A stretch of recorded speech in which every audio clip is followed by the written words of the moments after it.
It's good to be back on your screens once again with a show that reviews the behind the scenes of our reporters in their day-to-day gathering of stories, making news for you to watch.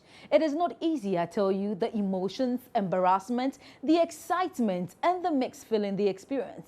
After the break, I'll be speaking to my colleague Seth Kwame Boateng. My name is Patricia Gasu, and this is Reporters Blog.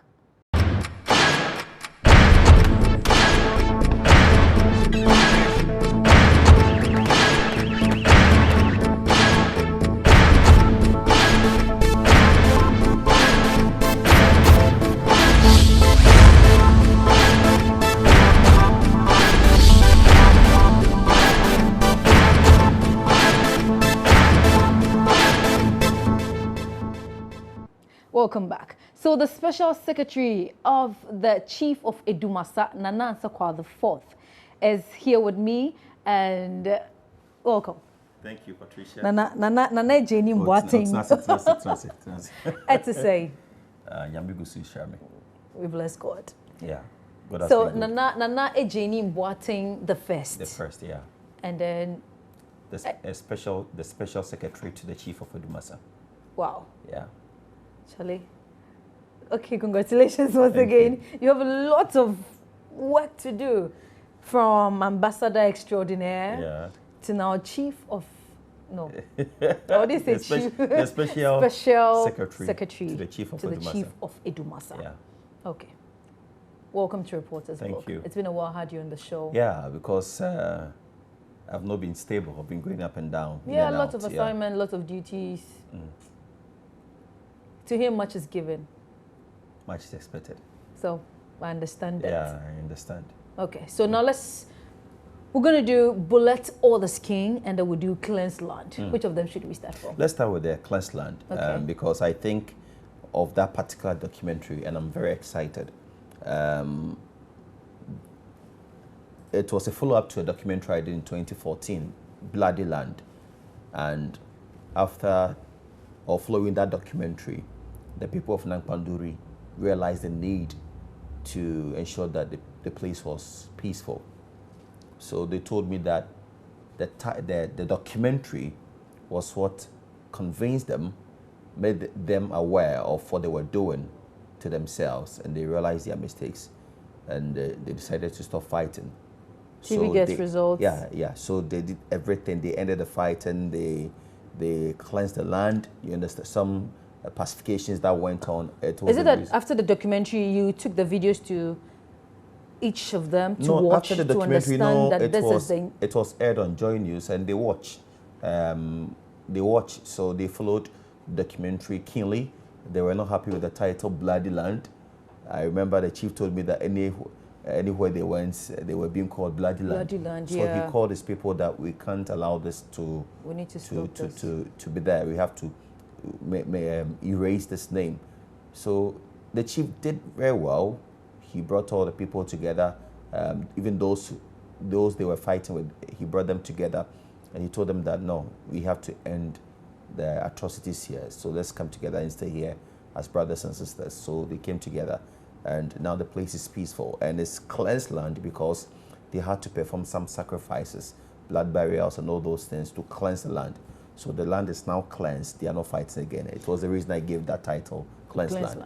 Going out there to do this particular story and then coming back with this result, how does that make you feel? I feel very excited, and I've been giving all the glory to God. And, you know, we need peace in Ghana. So if we can play our part and do the little we can do where we are to promote peace, and if we get positive results, definitely one would have to be happy. So I'm excited that there is peace in Nankpanduri now, but it tells me that I can still do more. Yeah. And if I got this result, I can look at other areas where there are issues, go there and help them understand what they are losing because of the conflict, for them to appreciate peace. Okay, so when they watched the story, they called you back?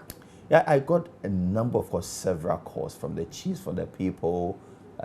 Some were not happy with the title. Some called to congratulate me. A whole lot. I got calls from people. No, I'm talking about the people involved. Like they called you back saying, even though we're not happy with this, we have learnt our lessons. Exactly, yes. And then this is what we have agreed on. We are going to ensure that peace reign in our community. Yes, it was the reason I went back. So we want you to do the story all over again. No, they told me that they are promising me that there will be peace in the town. And when there is peace, they will not invite me. I will come myself. And I went there myself. You've been monitoring. Yes, you have people on the ground monitoring. Yeah, I've been monitoring. Yes, I'm in touch with them. Yeah. That's nice. Wow. Okay. So now let's go to Bullet or the Skin. Bullet or the Skin is a documentary on the Bimbilla chieftaincy conflict. You know, the place has not been peaceful for a number of years. And you know, 1999 we had this Konkumba Nanumba war. You understand? And it's from Bimbilla. The Nankpanduri and the Bimbilla, what do they have in common when it comes to this chieftaincy dispute? It's the same fight. Over the skin? No, so Nankpanduri, two tribes were fighting. Over what? The Bumobes and the Konkombes. Over? They were fighting over a parcel of land. The Bimbilla, it's intragate conflict. People in one family fighting over the skin. So that's the difference. So we have family or relatives fighting over the skin, okay. Whilst that of Nankpanduri was between two tribes, the Bimobes and the Konkombes. Wow. Yeah. One over a piece of land and one over who to be king. Exactly. Interesting. Okay, so Bullet or the Skin. Bullet or the Skin. So virtually it's like brothers fighting. Yes, brothers fighting. One family, you understand, one side saying that, well, we deserve to be on the skin. The other side say that, no, we qualify to be on the skin. And this turned bloody. A number of people have died, properties destroyed, economic activities came to a halt in Bimbilla, and education seriously been affected, health officers leaving the town, including teachers. So it tells you a lot about the tension in the town and how uncomfortable the residents are and their desire to see peace there. So why the name Bullet or the Skin? A number of people died through bullet. They were shot and killed. Where did they get the guns from? Or the locally manufactured guns? We are still praying, fasting, and waiting on God to tell us where they got the guns from. Because it's difficult for even security personnel there to identify where they always get their weapons from. It's not easy. It's not easy. It's like they're investing so much in that. Yeah, and you know, there are a whole lot. We call, in security studies, there are people, we call them shadow parties. They are there to fuel the conflict. They are there to ensure that the problem in the town continues. They don't want to see an end to the issues there because they are benefiting. So we can talk of politicians, we can talk of people who sell arms, we can even talk of civil society organizations. They will go there and paint the picture that they want to help solve the problem in that town. Meanwhile, they are stoking, you understand, the fire. Because if the conflict comes to an end, how are they going to get monies from donors? So they need that to be in business. So they will go there pretending they want to solve the problem. Meanwhile, they will be stoking the fire. So tell me, how did this whole story start? When you got there, did you already have people you're going to speak with, or you had to go there and do the underground investigation to know, I have to go to this particular chief? That's why research is keen. Research is very crucial. I don't just get up and go to do your stories. Places and do my stories. I do thorough research. And through the research, I'm able to identify the people I will need for the documentary. Before you even get to the ground. Before I even get there. So before I get there, I've already spoken to the people. I'm coming there. I'm coming to ask you these questions, A, B, C, and D. So by the time I get there, they are ready for me. And the same question you gave them on phone is the same question you go and ask? I know that I'm going to ask those questions, but depending on answers you give me, I may have follow-ups for you. Yeah. So I go there prepared. I go there knowing the people I'm going to speak to. So how was your security like when you got there? Oh, I wasn't really scared because I spoken to the people. You understand? You shouldn't go there blaming any of them. You should go there with a clear mind. You understand? Trying to understand why. You are not going there to accuse. Okay. So trying to understand why. And if you want to really understand why would they attack? If you want to understand why they are fighting, why would they attack you? You understand? Okay. So I went there with a clear mind. Like I was genuine. I wanted to really understand why they were fighting. That story hadn't been told. We had always touched on the surface. We had not really delved into the real issues to appreciate the underlying factors for which reason the people were fighting. Interesting. Wow. So, like Nankpanduri and Bembela, the same town, like the same region. The same region. The same region.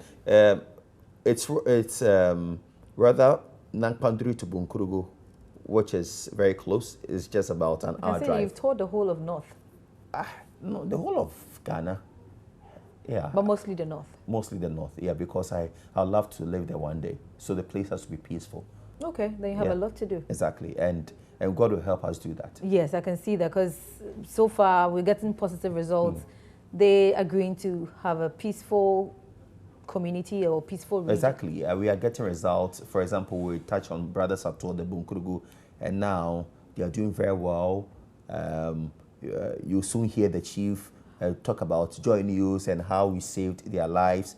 They are living together now. Now they're able to move to one another to greet. They are doing a lot of things together. Nankpanduri was a no-go zone. Yeah. Now it's a cleansed land. So now, let's say 3 stories in the same region. In the same region. Brothers at War, cleansed land, and then Bullets or the Skin. First one is they're fighting over the Skin, another over a piece of land, and another 2 brothers fighting. Yeah, the 2 brothers were also fighting.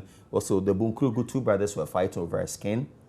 Nankpanduri, 2 tribes were fighting, the Bimobes and Konkumes, over a parcel of land. Then Bembela, intragate conflict. So people in one family fighting again over a Skin. Should I say it is this time that God has sent you there to ensure peace in that particular region? Nothing is by accident, and nothing is by accident. That's what I would say. God knew why. Because yeah, for so many years, all of these things are now coming out. The truth is popping out one by one, and then it's like an eye opener. They are beginning to understand that no, we are killing each other over something small. Yeah. So we need to stop. Exactly. And I think the mistake we made, I mean, the media made in the past, was we always went to those areas and gave one side the opportunity to speak, relegating the other to the background. So just go forward and leave, that will never bring about peace.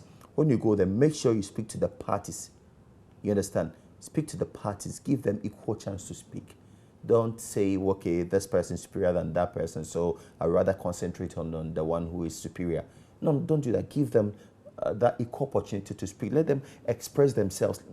Okay. So that everything, at times they feel bitter. They have something inside of them that they want out. You understand? So when they give them the opportunity to speak, yeah, you free them. Yeah. Yeah, you free them. So it's visually like needing someone to talk to, like someone who will be a listener. Who will listen to you. Yeah. Somebody who will listen to you. And that one is enough to solve problems, to end conflict. Secretary, indeed. You listen to a lot and then you get to implement it. That's nice. Yeah.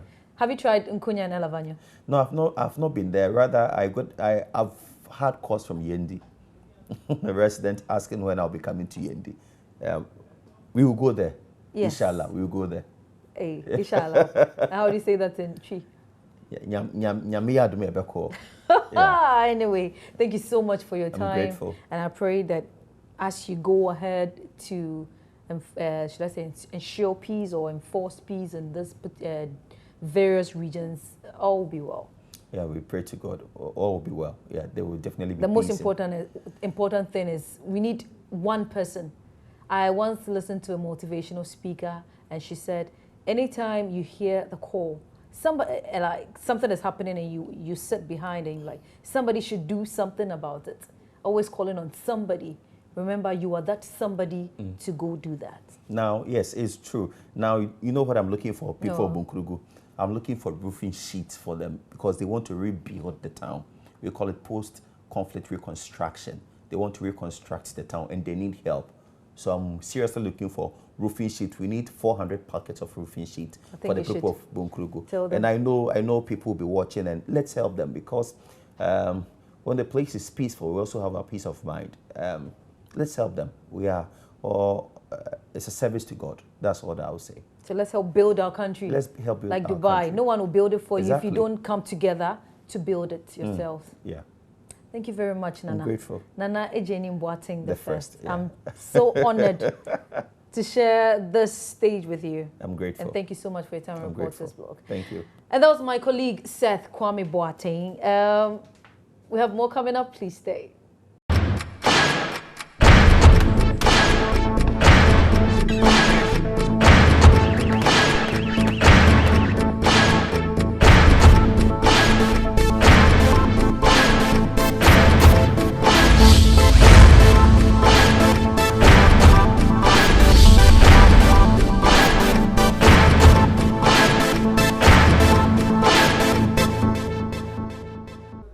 Welcome back. My colleague Derek Ekosam joins me on set. Hello, Eko. Hi, Pat. How are you? Perfect. Yeah, I can see It's that. good to have you on the show. Yeah, after a long while. Yes. I love the macaroni hairstyle. That's what you call it. And yes, you went on leave. We'll talk about that one later. Yes, I know. And you traveled to Aboabo. Yes. That's in the Ashanti region, right? But I traveled after I had returned from leave to Yes. Amejukofe. And so I came back with some tilapia, but he didn't give me.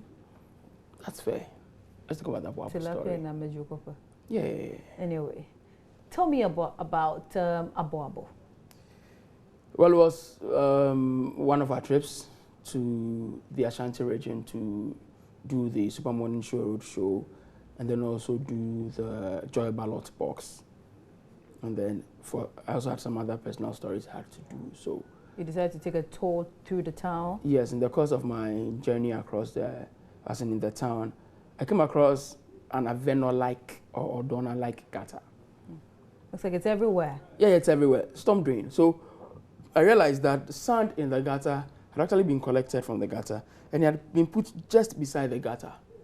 Okay. I also saw one other thing. The sand, Just like the Kole. yes, the sand was gradually sifting back into the gutter. So I spoke to the camera guy, Azu, and like, Azu, let's kill the story. Let's do it. So we had to spend the first 10 minutes deciding on how we would do the story because for me, I wanted to be in the gutter. Then Azu goes like, no, if I put you in the gutter, I can't get the shots because I have to be there with you. I'm like, don't worry. Let's think of other means. But as for me, I want to be in the gutter. Whether I like it or not, I want to be in the gutter. So we decided that he would stand on one heap of sand and then shoot at me, not with a gun, but with a camera. Obviously. From where he was. So that's how we did the story. And even before we did the stand-ups, we had to walk through the gutter to see which side was perfect enough to get the shots we were looking for. Was it that clean walking in it, or because of the sand, so it was easy? I think the sand had filled up like 2/3 of the gutter, so and it's gradually becoming very hard. Although you can see some water in there, but it's becoming hard, and so you can actually walk on it. Okay. But it's scary. I was scared because I have this huge weight, and I was afraid I would just slip through and then sink Goliath. and then die. But I think I had to do the story. Seriously, you had that thought whilst Yeah, doing the story? yeah. Well, while I was doing the story, I was scared throughout till I was done. But I thought you had all the vim to kill the story. Now you're going to start in... I wanted to kill the story, not myself. So I had to stay in there, do the interviews, and it was difficult getting people to speak about the gutter. Apparently, anybody who speaks about it has some issue somewhere, somehow. The people there in charge of the place, as in those who are supposed to make sure they take the sand out, they say they are doing their work. I spoke to the MP for the area, Honorable Mubarak Muntaka Mohammed. He said that by the end of next week, which is actually this week. Okay. That is today, moving on to Sunday. The sand on the sides will be collected because he says, you know, we have to allow the water to dry so we can collect just the sand and everything, blah, blah, blah. Okay, fine. I'll go back there next week to see if indeed he's collected that. Tell me about getting the people to speak to, like they commenting on the gutter and other things. Okay, so I'd gone to Asawase to do a different story. And then I met this guy. Is it Asawase? Asawase constituency. Asawase. Asawase. Okay. In the Ashanti region. And Abuabo is part of the constituency. So I'd gone in there to do a different story. Then a friend tells me, let's go to Abuabo number 2. You could get people to speak about the other issues as well. So I'm like, okay, fine, let's go. And so whilst we were traveling from the Zongo community to Abuabo number 2, we came across the gutter. So Muftar was the guy who helped me locate the gutter. He also helped me speak to the people. So he was the one who was getting the people from me. And because it's English, this guy will come and then he will say, oh, I can't speak English, or I can't speak English. And he's telling me I can't speak English in English. So it was difficult. I think I spoke to about 2 or 3 people, but it was pretty difficult getting them to speak. I think my last 2 interviews had to be 3 because nobody wanted to speak to me. All they said was, so until they are yeah, which means that you are seeing it for yourself. Just go and speak about it. As for us, we are tired of speaking about it because anytime we talk about it, nothing is done about it. Yeah, nothing is done. And then the stand-ups. I think I have to do like 2 or 3 takes. You know I don't go beyond 3 takes. Yeah. So, okay. Whilst doing my interviews, I was still planning my stand-ups and looking at what I would say. I think we'll be watching all of those stuff. Yeah. That's what you know what you can do to me anyway. So, the stand-ups, yes. And then I had to do 3 as well because the people spoke 3. So I had to do 3 stand-ups for Adom TV. Okay. My 3 is... Has a question mark. Oh, no. It's better than your 3. Obviously, I know. Thank you very much. But my English is better than my 3 anyway. I have to do the 3 stand-ups. And when I was signing out in 3, apparently after climbing and descending the gutter, because I wanted to show that this sand is actually gradually sifting back into the gutter. So I had to walk up and down. So I want to sign out, and then Azu goes like, Echo, wait. I'm like, what's the problem? You are panting. But me, I didn't feel that I was panting. No. Apparently walking up and down the gutter was actually causing some stress in the system, and this body started to pant. So you had to wait for like some 2 to 3 minutes to calm down and cool down before we do the stand-ups again. And with that one, he says, no, hold on. Okay, so then Echo sing. They have to start singing. Oh no, you are still panting. Wait. So what song were you singing? Do I even remember? At that point, I was very hungry, and we had not eaten the whole day. We hadn't eaten the whole day because we had been roaming about through Kumasi, and I was driving most of the time. Okay. So when I see a story I want to do, I have to pack. And if I have to work like 1 hour to do the story, I would just do that. It was a pretty tiring experience, but I'm glad I did the story. That's the most important thing. Because it's actually making some waves. Okay. The MP says the story has put him on his toes, he would fix it. I'm just watching him. I'll go back there. Before I wrap up with you, I want us to watch that particular story. What I'm standing on appears to be hard ground. Yes, it is hard ground, but this is sand that has collected in the biggest drain here at Abuabo in the Ashanti region. What you see around me are sand that has filled up in the gutter. The residents here are unhappy about it. I'm not happy at all. Why are you not happy?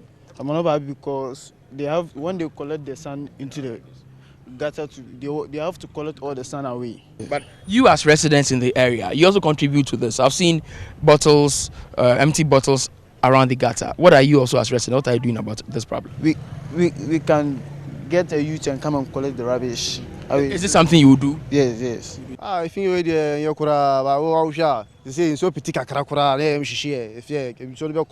This is a bad situation, and we shudder anytime the clouds gather. The gutter spills anytime it rains heavily and our rooms are flooded. They only come to seal the gutter when they need votes. Residents usually contract cholera and malaria. The sand has been in the gutter for a long time, and even when they collect the sand, it is left right beside the gutter and the wind takes it back into the drain. The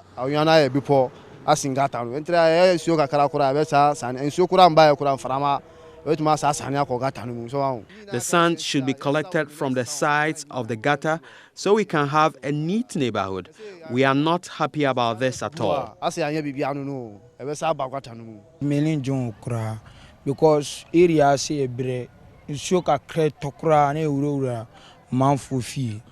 The site is appalling. Residents suffer the most because our houses flood after torrential rains. We need help to collect the sand from the gutter so we can be free. The sand on the sides of the gutter should be collected so it doesn't go back into the drains. Because it is still here, it finds its way back into the gutter anytime it rains. The rubbish you see gathered here were brought from other parts of the city. Our parents spend their savings on us because we usually fall sick as a result of the pungent smell from the gutter.